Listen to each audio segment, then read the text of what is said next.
प्रिय श्रोता बंधु नमस्कार। अब हम आपको अगले भाग में गौतम ऋषि की कथा बताने जा रहा हूँ। प्रिय श्रोता बंधु, गणेश जी बोले, पहले उपवास के कारण जब तुम लोग दुख भोगने के लिए परेशान थे, दुख भोग रहे थे, तब महर्षि गौतम ने जल की व्यवस्था करके तुम्हें सुख दिया, परंतु इस समय तुम सब लोग उन्हें दुख दे रहे हो। हे ब्राह्मणों, संसार में ऐसा कार्य करना कदापि उचित नहीं है। इस बात पर तुम सब लोग सर्वथा विचार कर लो। स्त्रियों की शक्ति से मोहित हुए तुम लोग यदि मेरी बात नहीं मानोगे तो तुम्हारा यह बर्ताव गौतम के लिए अत्यंत हितकारक ही होगा, क्योंकि इसमें संशय नहीं है वे मुनि श्रेष्ठ गौतम तुम्हें पुनः निश्चय ही सुख देंगे, अतः उनके साथ छल करना कदापि उचित नहीं। इसलिए तुम लोग कोई दूसरा वर मांगो। लेकिन देखिए, महात्मा गणेश ने ऋषियों से जो यह बात कही वह यद्यप उनके लिए हितकर थी तो भी उन्होंने इसे स्वीकार नहीं किया, क्योंकि वो पत्नियों के मोह माया में पड़ करके केवल ईर्ष्या बस गौतम से बदला लेना चाहते थे। प्रिय श्रोता बंधु, उन ब्राह्मणों को यह स्वीकार नहीं था। गणेश जी मजबूर हो गए। भक्तों के अधीन होने के कारण उन शिव कुमारों ने,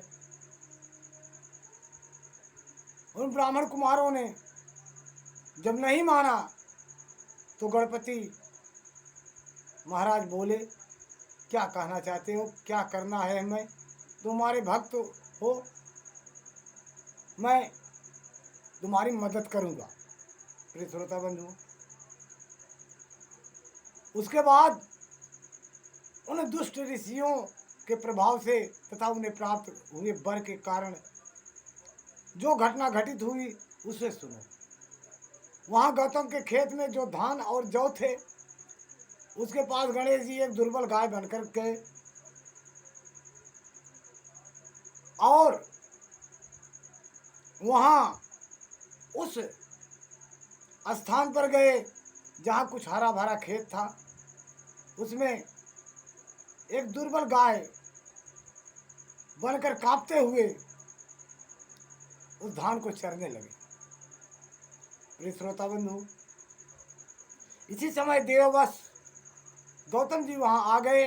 वे दयालु ठहरे, इसलिए मुट्ठी भर तिनके, केवल छोटा सा तिनका जो मुट्ठी में आता है, हल्का सा रहता है, मुट्ठी भर तिनके लेकर उन्हीं से उस गौ को हाँकने लगे। उन तिनकों का स्पर्श होते ही वह गौ पृथ्वी पर गिर पड़ी और ऋषि के देखते देखते उसे क्षण भर में ही मर गई, यानी मृत्यु को प्राप्त हो गई। वे दूसरे दूसरे द्वेषी ब्राह्मण और उनकी दुष्ट स्त्रियां वहां छुपे हुए सब कुछ देख रहे थे।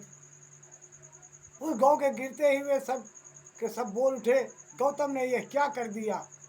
गौतम भी आश्चर्यचकित हो अल्लाह को बुलाकर व्यथित हृदय से दुख पूर्वक बोले, देवी, यह क्या हुआ, कैसे हुआ? जान पड़ता है परमेश्वर मुझ पर कुपित हो गए हैं। अब क्या करूं, कहाँ जाऊं? मुझे गो हत्या लग गई। इसी समय ब्राह्मण और उनकी पत्नियां गौतम को डांटते और दुर्वचनों का वार करते अहिल्या को भी पीड़ित करने लगे। उनके दुर्बुद्ध शिष्य और पुत्र भी गौतम को बार बार फटकारने और धिक्कारने लगे। प्रिय श्रोता बंधु, ब्राह्मणों में ऐसा नहीं होना चाहिए। एक ब्राह्मण का दुख दूसरे ब्राह्मण को हरना चाहिए, संगत करना चाहिए, लेकिन ईर्ष्यावश एक ब्राह्मण को, एक ब्राह्मण नहीं कई ब्राह्मण मिलकर सता रहे थे। प्रिय श्रोता बंधु, वो पीड़ित ऋषि परेशान थे, उनकी पत्नी अहिल्या भी परेशान थी, क्योंकि सारे ब्राह्मण स्त्रियां और बच्चे सभी आकर के उनके गो हत्या का दोष लगा करके और उल्टा सीधा गालियां बक रहे थे। प्रिय श्रोता बंधु, आश्रम, अब वे सभी ब्राह्मण मिलकर गौतम ऋषि से बोले, अब तुम्हें अपना मुंह नहीं दिखाना चाहिए, यहाँ से जाओ, जाओ। गो हत्यारे का मुंह देखने से तत्काल वस्त्र सहित स्नान करना चाहिए। जब तक तुम इस आश्रम में रहोगे तब तक अग्निदेव और पितर हमारे दिए हुए किसी भी हव्य काव्य को ग्रहण नहीं करेंगे। इसलिए पापी गो हत्यारे, तुम परिवार सहित यहाँ से अन्यत्र चले जाओ, विलंब न करो।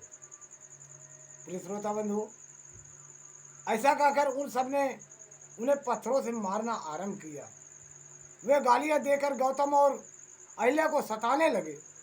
उन दुष्टों को मारने और धमकाने पर गौतम बोले, मुनियों, मैं यहाँ से अन्यत्र जाकर रहूँगा। ऐसा कहकर गौतम उस स्थान से तत्काल निकल गए और उन सबकी आज्ञा से एक कोस दूर जाकर उन्होंने अपने लिए आश्रम बनाया। प्रिय श्रोता बंधु, अब आश्रम तो बना लिया, मन में गौ हत्या का विचार बार बार गौतम ऋषि को आ रहा था। परेशान थे। पर्वत को छोड़ करके उत्तर दिशा में यानी 3 किलोमीटर 1 कोस दूर जा करके एक आश्रम बनाए, लेकिन आश्रम में रहने नहीं पाए। उसी समय अगले क्षण क्या होता है, यह कथा मैं आपको आगे चल कर अगले भाग में बताऊंगा। तब तक के लिए नमस्कार, जय श्री गुरु।